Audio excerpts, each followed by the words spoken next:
అని తెలుస్తుంది కదా.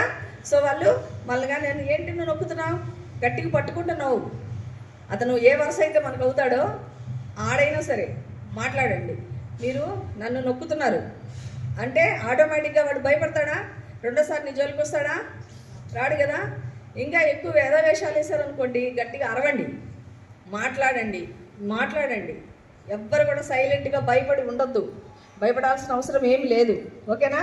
మీరు అరిస్తే పక్కింటికి ఖచ్చితంగా వినిపిస్తుంది. ఏమ్మా ఒంటరిగా ఎక్కడికైనా వెళ్ళినా సరే, మా ఏ ఊరి మీద ఎక్కడికి వెళ్ళావు ఏంట్రా, నేను బండికిచ్చుకుపోతా, మీ ఇంటి దాకా దించుతారా, మీ నాన్న తెలుసు, మీ అమ్మ తెలుసు, లేదా మీ పక్కింటి వాళ్ళ పేర్లు చెప్పి రెండంటే ఎక్కుతారా? ఎక్కద్దు. ఓకేనా?